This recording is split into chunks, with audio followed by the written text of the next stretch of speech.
Good morning, everyone. Welcome to the International Women in Psychology webinar on stress management. And today we are joined by some awesome experts from around the world. We have Maya from Malaysia. We have Alina from South Africa. We have Dr. McDermott from Canada. We have Veronica Aldezia from Indonesia. We have Alzari from Brazil, living in Georgia. And I will be your host today, Fiona Charles Richards. Our first question today is that we're going to be looking at the various aspects of stress and what is stress. And to take us off will be Maya in answering that question.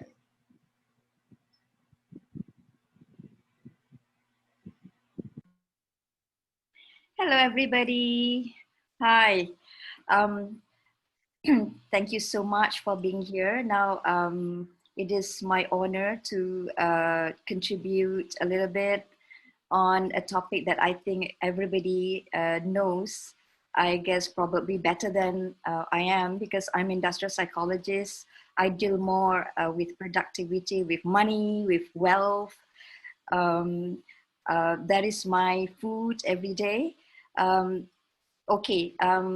So what is stress? I like to go back to history when a medical doctor, a professor at the University of Montreal, Canada, Hans Sale, he wrote the first book on stress entitled The Stress of Life. It was published in 1956. But Dr. Sally, that's how we pronounce it, talks about stress from physiological perspective, being a medical doctor. And here is a very interesting note that he came up with. He said, stress is unavoidable. And in fact, it would be undesirable to avoid it. I often say that stress is the spice of life. It can be the great stimulus to achievement. Nevertheless, it can cause disease, suffering, and death.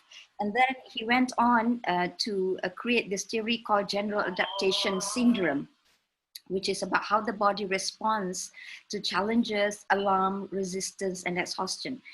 And then we have Professor Lazarus that we all love so much as psychologists, I guess.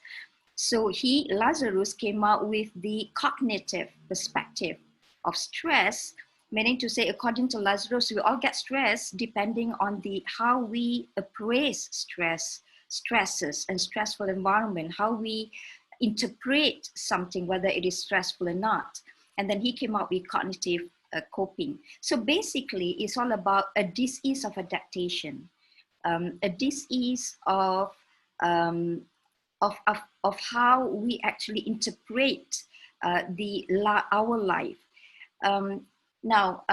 Science does not just happen. Science comes because of we want to interpret our environment and our life.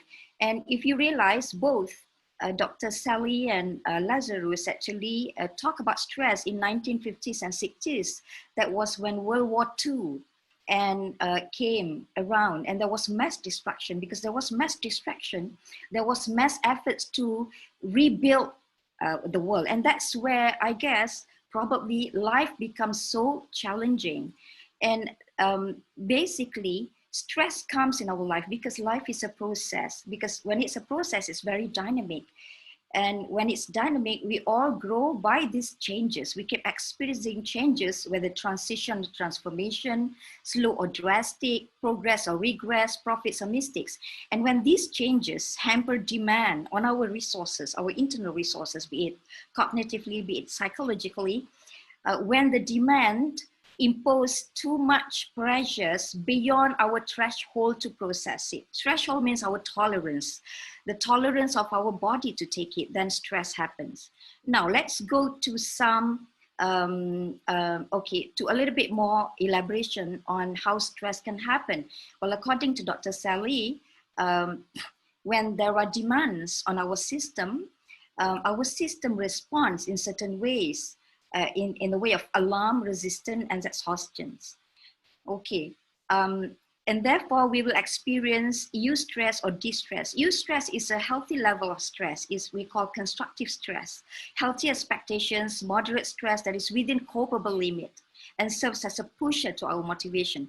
But beyond that, then we will experience distress, which is a destructive stress beyond our capacity to cope, too frequent, or when it's too long. It can come from personal conflicts, which we all experience in our growth process, such as adaptation as a child, identity crisis as a teen, pressure of being an adult in early adulthood, midlife crisis in our middle age, health challenge, and fear of death in our golden years, or economic and business challenges, such as operational challenges, profits and loss, interpersonal challenges, issues in family, society, friends, neighborhood, stress out of sickness, such as what we are all experiencing in this pandemic of COVID-19, stress because of dealings with or interaction with technologies, such as stress in our online life, stress working with technologies, and also civilizational change, such as war.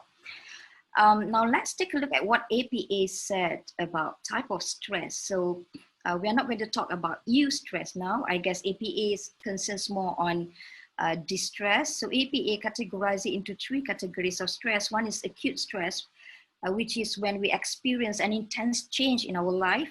And when that happens, our heart might race, our blood pressure might rise, our sense of emergency might trigger a migraine or even chest pain.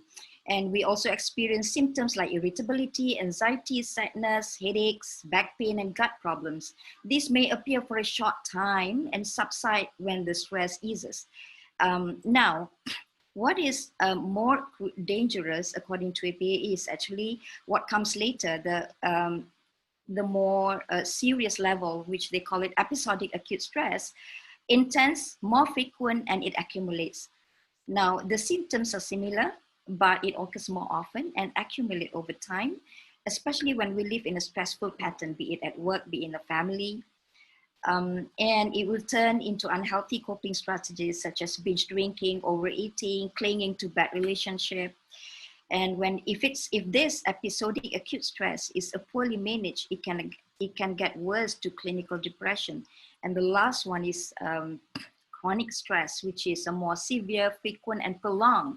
Basically, whatever stress that we're experiencing, when it's intense, when it comes frequently, and it's prolonged over a period of time, especially when you are suffering from chronic trauma.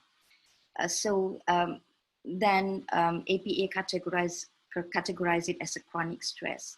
It could be a traumatic childhood or a chronic stressful life, such as acute poverty, for example.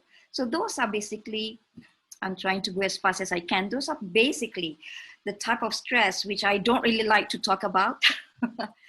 And I believe this is actually one of the most prominent issues in the world of psychologists nowadays. It doesn't matter what field we are in. Even in the industry, we are all grappling with occupational stress quite a lot. And occupational stress does not stand on its own. It's always linked to many other issues, such as personal issues, family conflicts, and baggages, which is not resolved. I guess that's all from me. I hope that's not exceeding 3 minutes. Thank you, Fiona. Thank you. You did an awesome job. Thank you so, so much. And we move right ahead into looking at the warning side of stress. And it's very interesting. You're so right. Right now, we are grappling with a whole idea, a global aspect of dealing with anxiety and varying stresses, because persons are so uncertain about all the things that are happening right now. And so, yes, that is such an important point. We move on to looking at some of the warning signs for stress. Lena?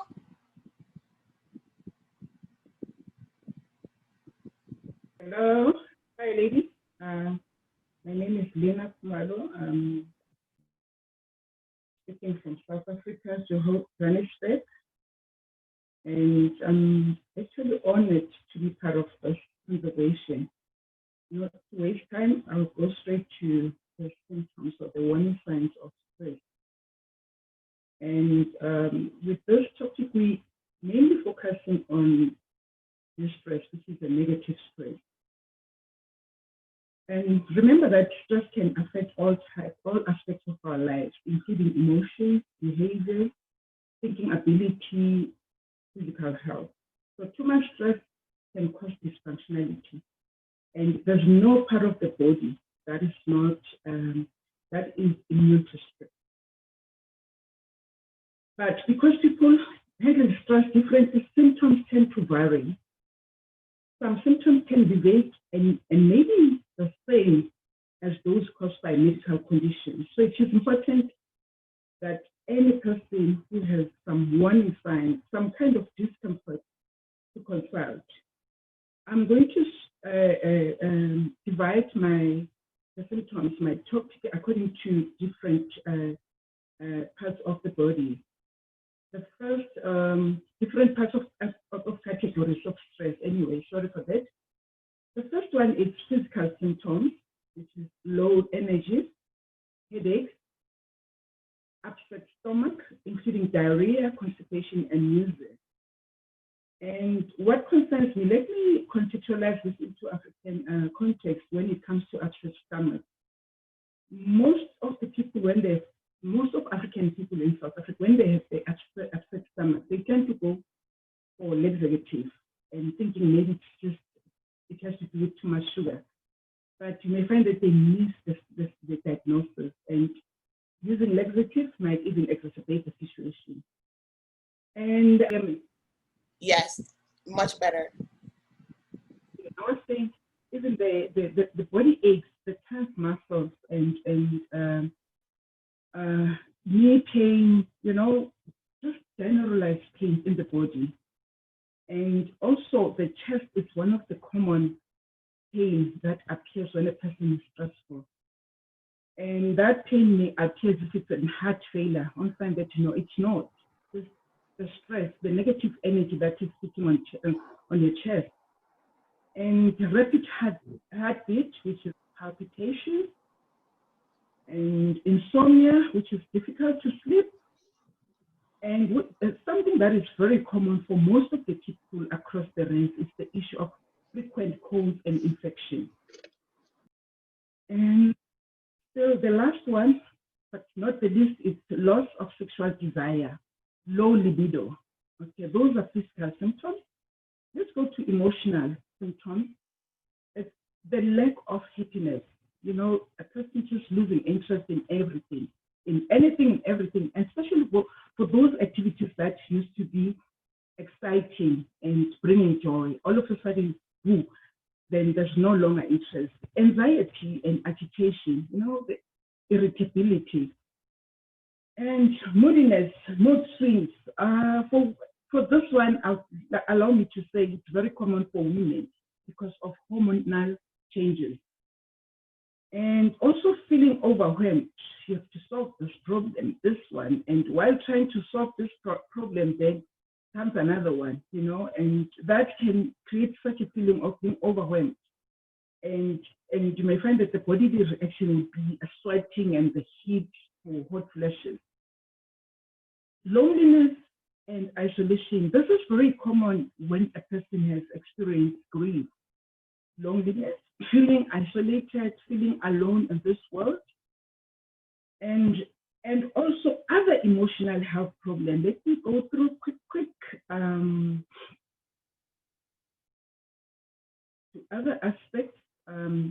Generally, the signs of stress could be apathy, lack of energy, which I've mentioned, difficult to make decisions. You've been sharp, all along. All of a sudden, you're forgetful, you cannot make decisions, you lack focus and even interest to anything, and feeling on edge, like you want to explode. You're not allowing that feeling to come, and as long as it's contained in an appropriate way, that feeling can make you uncomfortable, you know, and leading to or worsen the stress level in the body. Change of eating habits. Either you eat too much or you eat not at all, you know, not eating at all. And also with women, especially adolescents, with the issue of being preoccupied with weight loss, it's very common that they present this and they're thinking, oh, it's a good thing. Only find that it's not a good thing. It's a negative thing. It's a stress. The eating has become for that young person has become a problem, because when you eat, you're feeling you're gaining weight. So then all of a sudden, the pattern of eating changes drastically. Sleeping more or usually, or even getting difficult to sleep. So ideally, the sleep should be, at least it should be 3 hours, if not 5 to 8 hours. But if it's less than 3 hours, that can be a warning sign that you are experiencing stress. Being emotional, anything just irritates you. You're not laughing, always grumpy, okay? And also using maladaptive coping patterns like alcohol, the habits, alcohol, drugs,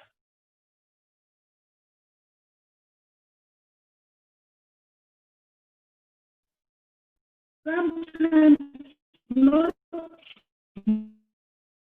Hello? Hello? Hi. Are you there? Yeah, sorry, I got distracted. I was saying either than alcohol or drug abuse, other maladaptive patterns could also mean a person overindulging in something that can be harmful, be it anything, as long as it's overindulgence. Even overindulgence of food, you know, overindulging of entertainment, overindulging of shopping, that could be a sign of stress. Thank you.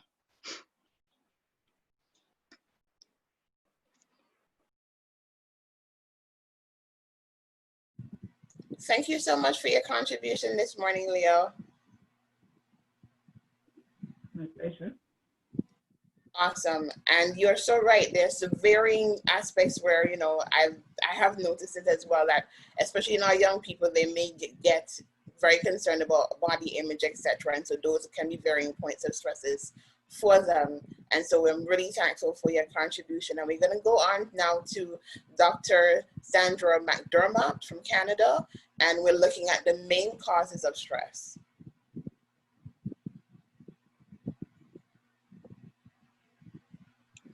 Good morning, everyone.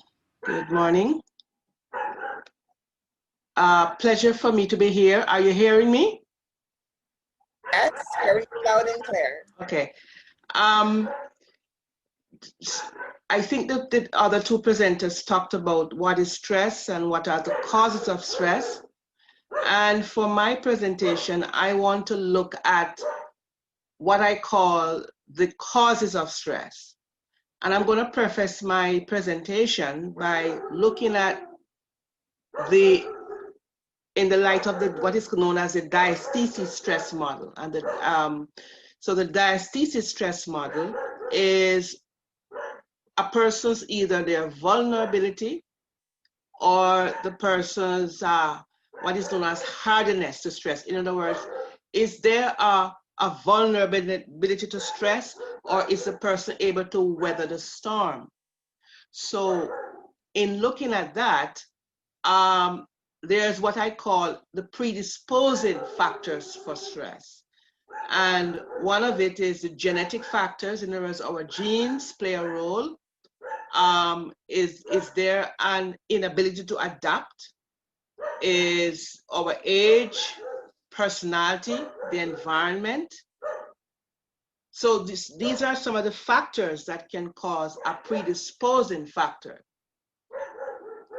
what I also want to talk about is what is known as the precipitating factors to stress. What are the precipitating factors? It's our stress response, our age, how we respond to stressors, or how do we respond to a diathesis in the environment. So therefore then, what makes a situation, what are the causes? It is situations that have strong demands, situations that are unexpected or imminent, life transitions. There is ambiguity, there's desirability, and there's controllability. So what if those things don't exist, or what if those things are compromised? What if controllability becomes uncontrollable? Desirability becomes undesirable?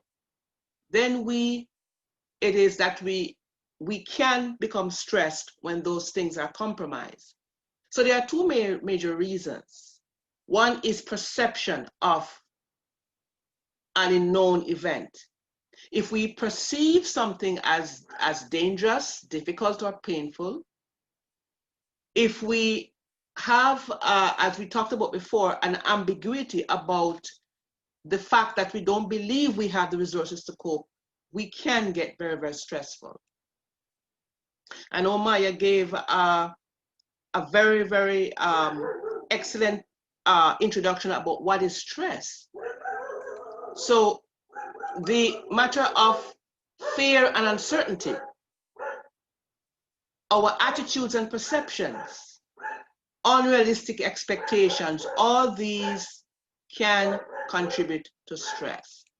So therefore then, what are the exact causes of stress? So as I talked about, I look at it in terms of the diathesis stress model, where a diathesis is a stressor that can be unexpected, it can be sudden, and it can be very, very severe. So as someone said, we're in the world of COVID-19. We are living in a world that has changed dramatically since 9/11. So stress then can be physical, can be emotional, can be social. So family relationships, school, peer groups, friends, discrimination, injury, sickness, fatigue. These are other things that can cause stress. So because causation will include warning signs, one needs to know what are the warning signs that, based upon what I talked about before, that can cause stress. So the nuances, if we keep pushing ourselves, eventually something inside of us will send us red flags or warning signs that stress has become a problem. So apart from that, life stressors can also have a big impact. Examples of life stressors are death of a loved one, divorce, loss of a job, increase in financial obligations, getting married, moving to a new home, chronic illness or injury, emotional problems, depression, anxiety, anger, grief, etc. Taking care of an elderly or sick family member, a traumatic event. These are, again, signs of stress. So one other thing I would like to talk about is, in terms of causation, is that work stress can also create very, very difficult circumstances. So work stress can be chronic overload, unfair treatment, impossible expectations from boss, unsupportive or hostile co-workers, inadequate training, lack of recognition or rewards, value conflict with your co-workers, an unpleasant work environment, a lack of clear direction about priorities. So not only work stress can create problems, but we look at stress in terms of two major forces. One is internal stress versus external. Let me just give a little brief overview of what internal stress may be. It is the feelings of anger, fear and chronic worry, anticipation, negative self-talk, all or nothing attitude, rigid thinking. And I remember I talked about, in terms of the diastasis stress model, I said that there is a proneness or vulnerability to. So in other words, if one has, in terms of one's traits, a compulsive or obsessive compulsive thinking or relational lifestyle, one can be prone to stress. So in looking then at the external, the external stress are those variables in the environment that can predispose or cause, or precipitating factors that can cause us to have difficulties. And those external factors are, again, family difficulties, school stress, not only the work life, but other factors in the relationship that can cause us to feel stressed. So there, it can result then in the physical stressors. These are physical conditions of the body and the environment that affect physical well-being. So simple thing as hunger, lack of sleep, feeling ill, accidents can cause stress.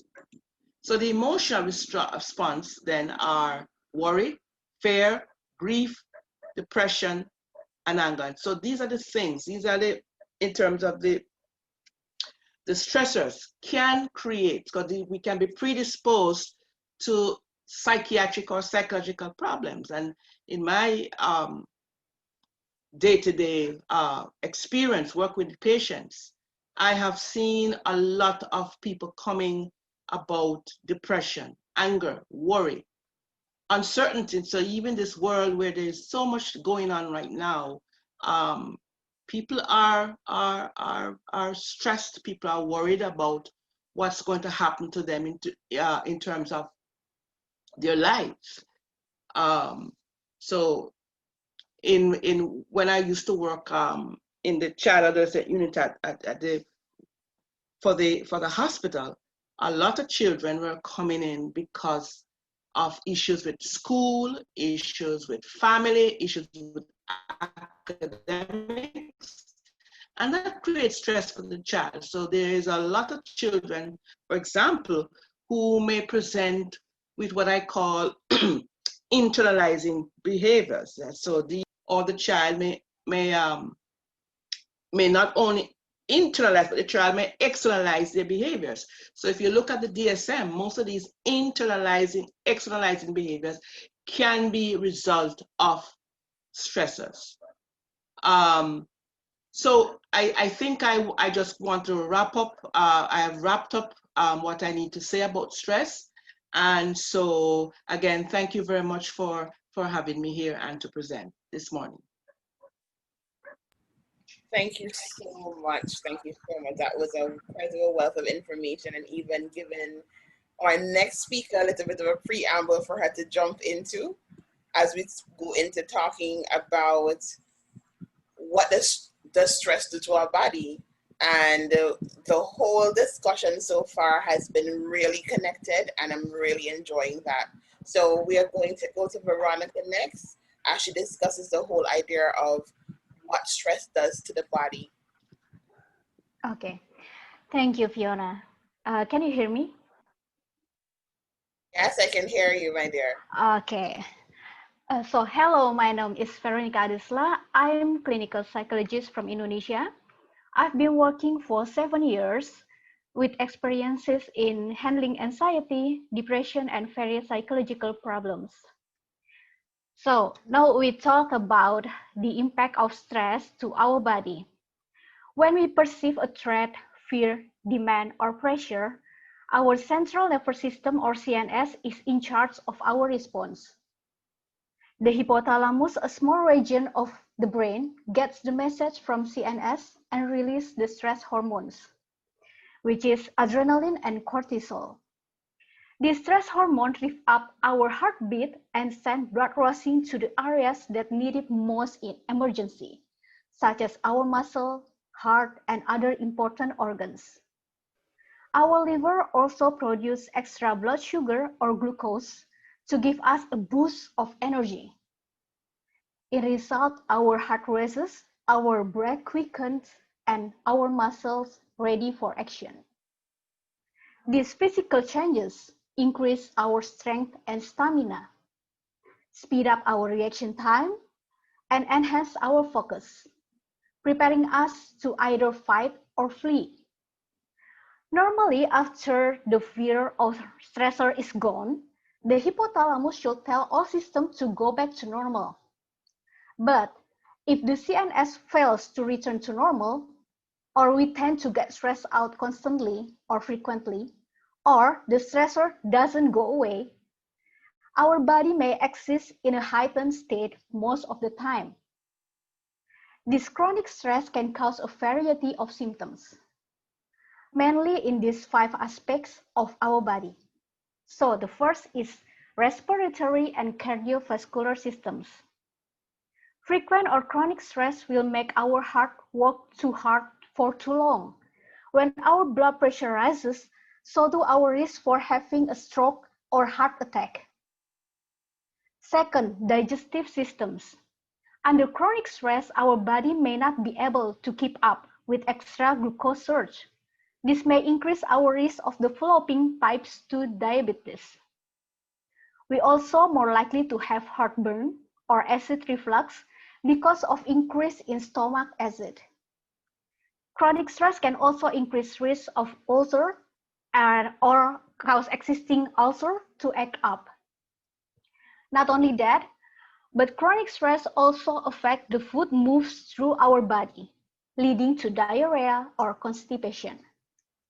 We might also experience nausea, vomiting, or stomachache. The third is muscular system. Under constant stress, our muscle may not get the chance to relax. Tight muscles cause headache, back and shoulder pain, and body aches. And the fourth is sexuality and reproductive system. When stress continues for a long time, a man's testosterone level can begin to drop. This can interfere with sperm production and cause erectile dysfunction or impotence. Chronic stress may also increase risk of infection for male reproductive organs like the prostate and testes. For women, stress can affect the menstrual cycle. It can lead to irregular, heavier, or more painful periods. It can also magnify the physical symptoms of menopause. So, last but not the least is immune system. Under chronic stress, stress hormone will weaken our immune system and reduce our body response to foreign invaders.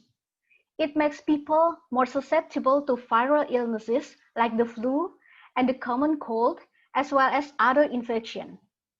It can also increase the time it takes us to recover from illness and injury. And there are much more other symptoms like eczema, skin problem, weight problem, sleep problems, thinking and memory problems, and also it can lead to depression and anxiety. So that's what stress does to our body. I think go back to you, Fiona. Thank you so much, Veronica. That was awesome. That was really awesome. And it's interesting as to how much things stress can actually do to the body. Some things that people don't even think about, you know? Sure. And so we have to really, I'm glad we're having this discussion and hopefully bringing some more awareness as to the destructive aspects stress can have on our body. All right, and we're gonna move now to how that stress can result in psychological disorders. And Alzi, you're next.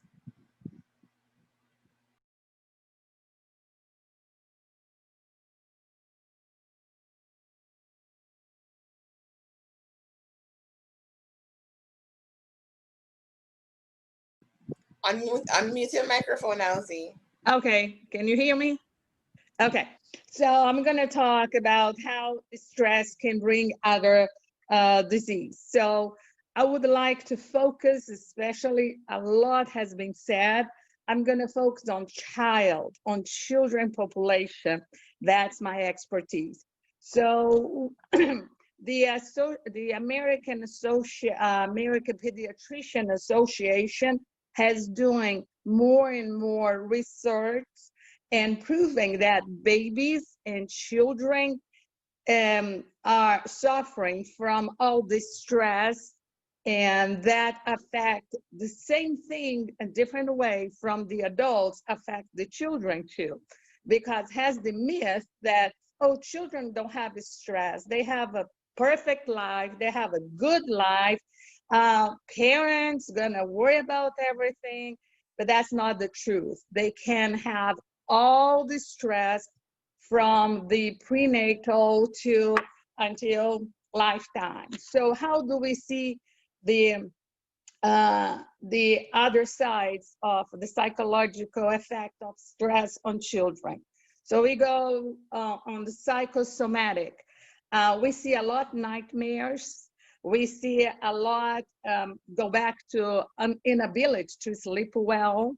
We see a lot overeating.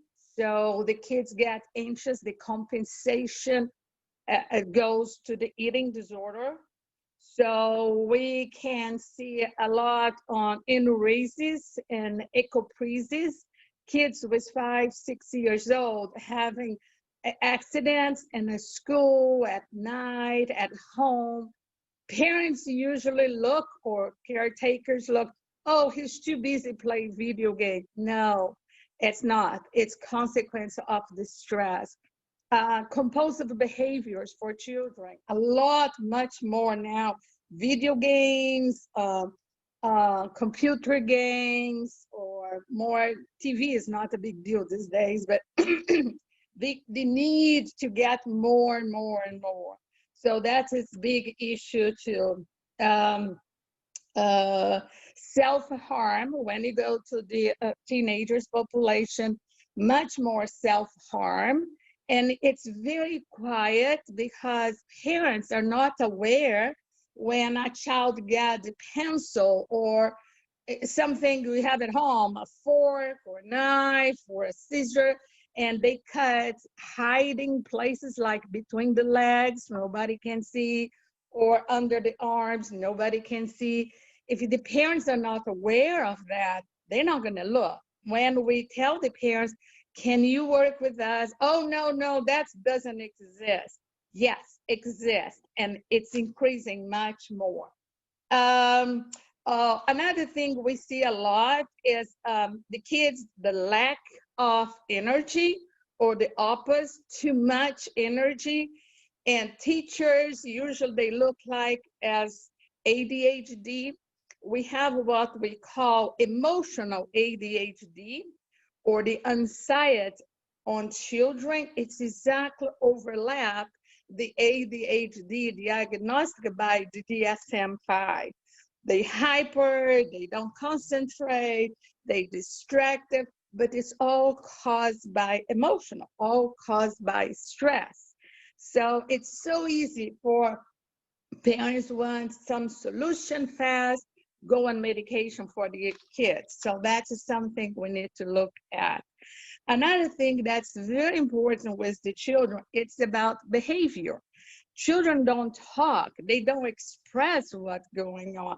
They like a little bugs, they have antennas, and they just feel on their bodies all the tension from the parents, from the grown-ups, from the caretaker, and they hold in their body.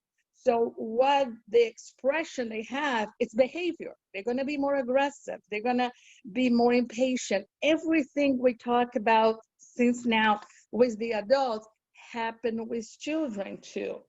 And social stress, it's another impact. They can be quiet, they can isolate themselves, or they can be more fightful because the anger, the fear, all that is much bigger on the children because we don't have the big eyes to them. I think it's basically what I would like to share, to be simple. Okay. Thank you very much. Appreciate the so much, Ozzy. Thank you so much for sharing. That's interesting. We're going to discuss emotional ADHD a bit later because I'm interested in hearing about that. So I now have the last option of discussing the whole idea of how do we avoid or manage stress? And the truth is, stress is all around us. We can't really avoid stress per se. And so how do we manage it? Or how do we minimize the impact that it has on us? And so one of the things I would look at is the whole idea of becoming more aware. Many persons aren't aware of themselves enough to recognize what their boundaries are.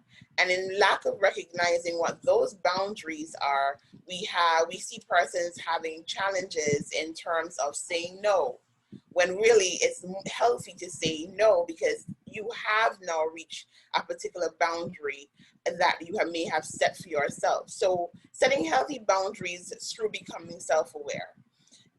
So we're utilizing saying no.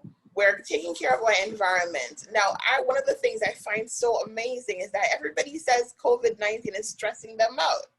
But then they're always watching the news. It's like constantly they want to see the numbers. They want to see how many persons are infected. They want to see how many persons have died so far. And that in itself creates stress. And so it is important for persons to also take control of their environments in avoiding the news sometimes. Sometimes that has to be a healthy step back that we do in terms of managing our stresses. And of course, steering clear of the hot button topics, the politics, the religion, or things that are maybe a particular difference within your setting. So it's going to be very, very important for persons to become self-aware and also being aware of their environment in terms of being able to manage their outlook, their boundaries, and of course controlling some of those aspects that they can control. Okay, and of course being gentle with oneself. Very often we find persons want things to be perfect. In the grand scheme of things and in the grand scheme of our lives, there is no perfect thing. And so a lot of times persons may be extremely hard on themselves, extremely self-critical as to they didn't do this enough, or this wasn't done right, or this wasn't perfect enough. And sometimes it is important for us to take that step back in recognizing that we need to be gentle with ourselves and that we have done our best with the resources that we may have had or is provided to us or within the setting where we are. So in other words, we're learning also to grow where we're planted. And in situations where we can alter the situation, we alter the situation. And how do we do that? We're looking at the whole idea of exploring healthy possibilities of solving, having that discussion. If it's a situation where you can have a discussion with the person to de-escalate a particular situation, then have that discussion so that it may even shift the environment from being extremely toxic to one that it can be a bit more healthier and productive in terms of communication, even within the home. Somebody left the dishes unwashed when it was their night to do that chore. And as opposed to getting upset and walking around hum-drumming, wondering why it didn't get washed, just having that discussion sometimes, even just situations like that. And in a working environment, it's important for persons to actually have clear communication so that there's no miscommunication, because that in itself can also lead to toxic environments, which can make work environments very stressful. And be open to making changes that you want in others within yourself. So you can't say to me, well, perhaps you should come to work on time, but then you're showing up 2 hours later, especially when there's a task to be completed or a project to be completed on your job site. So even within our home environments, it is important for us to explore the whole idea of, are we willing to make those changes within ourselves that we're requiring from other people, right? Adapting to the stress. Now, how do we adapt? We reframe. Reframing is, a lot of times they say, think positive. How do we do that? And that comes through reframing. Reframing allows us to put a spin on something in terms of adapting to the stressful situation. So something seemed a lot off. For example, we went to work one morning and we said good morning. We were happy. We had a good weekend. And we went to work one morning and we were saying good morning to our coworkers, and one particular coworker didn't answer. We may go, oh, I wonder what did I do to her? Or I wonder what her problem is today. As opposed to, I wonder if she had a good weekend. And so putting a spin to create a positive outlook so it doesn't affect you as much is going to be important. Because remember, the whole aspect of self-care is also being able to manage your stress. And so when we do the whole reframing, we are looking at a positive outlook, something that's going to make you feel good, creating an outcome in your mind that makes you feel better about the situation, and it also will help with the communication. Because look at it this way. If you're upset with a person because they did not say good morning when they really may have had a difficult weekend, or they may not have heard you, and it could be a situation where you become upset and of course project that anger throughout the day, disrupting your other means of communication with your other coworkers, and of course making the environment even more stressful than it was when you came in the morning. So it's going to be very important to reframe or create that positive outlook in your mind, no matter what the situation may be. I know that may be a bit difficult as we look at the whole idea of loss. However, in looking at loss, if the person was suffering or was sick, we can look at it that there's peace now. They're no longer hurting. They may be in a better place. And so looking at that is looking at the whole idea of creating that positive outlook. Now, examine how impactful this issue is going to be. So you're going to decide now, you're going to prioritize, does this really need my attention right now? So for example, how is this going to affect me today? Is this going to matter tomorrow, a month from now, a year from now, 5 years from now? If it's not going to have any impact on your life, the good idea would be to let it go, because it's not going to have any impact on your life. Now, I know when we said we say let it go, we go, so how do we do that? There is this Hawaiian ritual that we would have adopted in NLP that I love a lot. I love that. And it is the Ho'oponopono. And the Ho'oponopono is the Hawaiian ritual that says, I love you, I'm sorry, please forgive me, and thank you. Now, what is this asking you to do? It is asking you to look at, what can I be grateful for from this situation? What lessons did I learn? Does the situation change if I allow for a person? Or can I be peace with that person? Because walking around with hate is also toxic. So we can actually do that.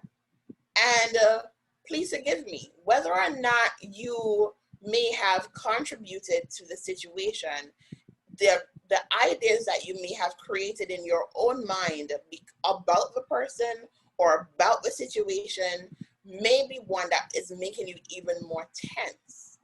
So you also have to, forgive yourself for even internalizing some of those ideas that you did.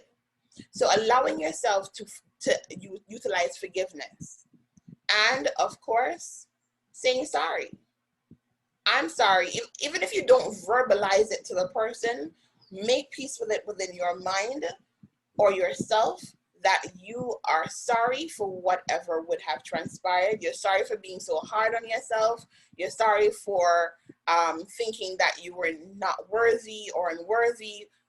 Whatever it is, allow yourself some forgiveness. And of course, in terms of being able to maintain those aspects now, it is important for one to adopt a healthy lifestyle. So we're introducing walks. One of the things that I like to tell a person, especially those who are depressed, is keep moving, keep walking, because just start walking or go for a quick break or something. Because what happens is that when one becomes depressed and one stays sedentary, as in still, or sit down and with a tub of ice cream in front of the TV, it actually makes it worse, because the varying chemicals within the brain now are now working against you in terms of reacting to cortisol, etc. So keep moving, start doing something that you love, if it's yoga, if it's meditation, etc. And of course, even some of the foods that we eat in terms of being able to manage some of those stress hormones. So I noticed I did something wrong. I didn't introduce myself, but I'm so sorry. I'm Fiona Charles Richards. I'm from Antigua. I'm a clinical psychologist here. I have been in the service of clinical psychology for the last 3 years. And before that, I was a secondary school educator for 14 years. So, and it was one of the reasons, teaching was one of the reasons why I went into clinical psychology, because I recognized that a lot of our kids needed some support that we were not being ready or able to give them on the island. It has been awesome sharing with you. And now I'm going to open up the floor for any questions or additional discussion. Remember, you can now unmute all your mics. I would love to hear about the Ho'opono, what you said now. What does that mean? If you break it down a bit further, I'd love to hear about that. Okay, so Ho'opono is a Hawaiian ritual that looks at the whole process of release. Okay. So the process allows you to release toxic situations from your mind, your body, your soul, in order to move forward. So the mantras are, I love you, I'm sorry, please forgive me, and thank you. So at the end of that whole process, you're being grateful for the whole experience. You're now shifting your outlook from something negative and looking at what can I be grateful for? What did this teach me? How can, apologizing to self, it was a situation where you're utilizing perfectionism and you're being extremely hard on yourself, is being able to even apologize to self. And I know a lot of people have challenges even saying that to themselves because it makes them uncomfortable. They're unable to go within to just truly look at how varying situations may have allowed me to internalize certain thinking and may have even created a persona that I had no intentions on creating in the first place. It means I have been made bitter over the years because of something that happened to me that I didn't really deal with. And so even just dealing with it within oneself, you're looking first within yourself and then looking at the other person, the contributing factors to that situation, and allowing yourself to go through the process of, I love you, I'm sorry, please forgive me, and thank you, so that you can go forward. I love that. That's really awesome. Love that. Thank you. I had a question for Alzi. I'm interested in hearing about emotional ADHD. Remember to unmute your mic. Remember to unmute your mic, Alzi. Yeah, I was making notes on that. Moved. Okay. Can you hear me now? Yes, Alzi, can hear you. Okay.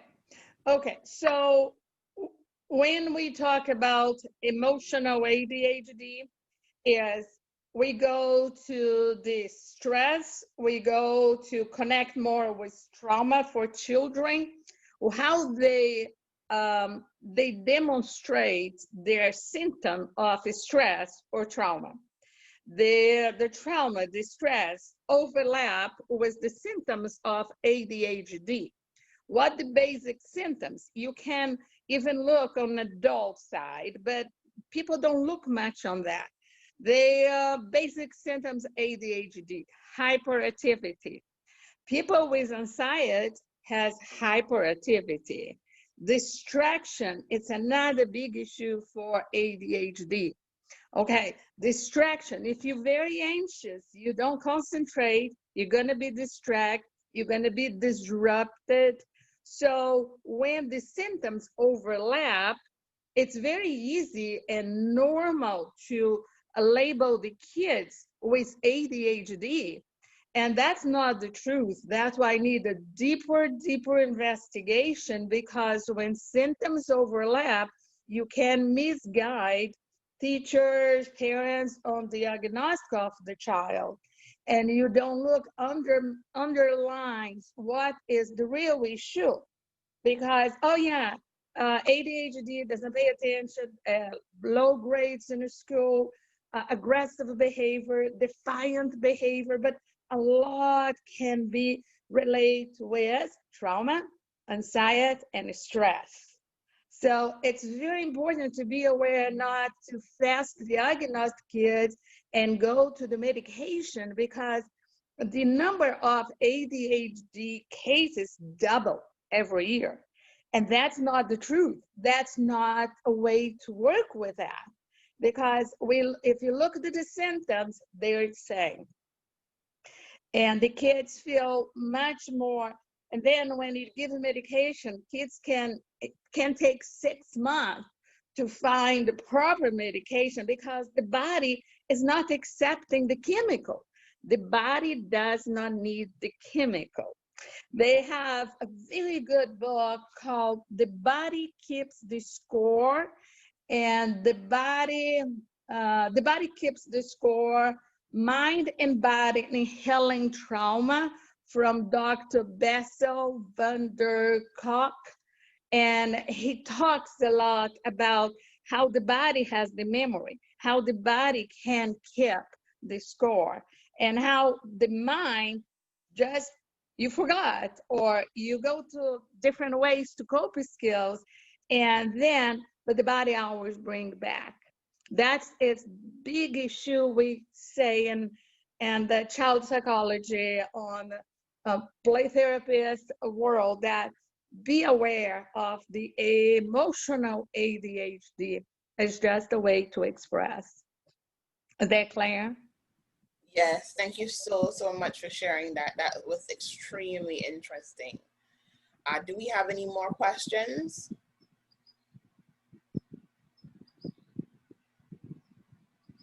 All right, I'm not seeing any more questions.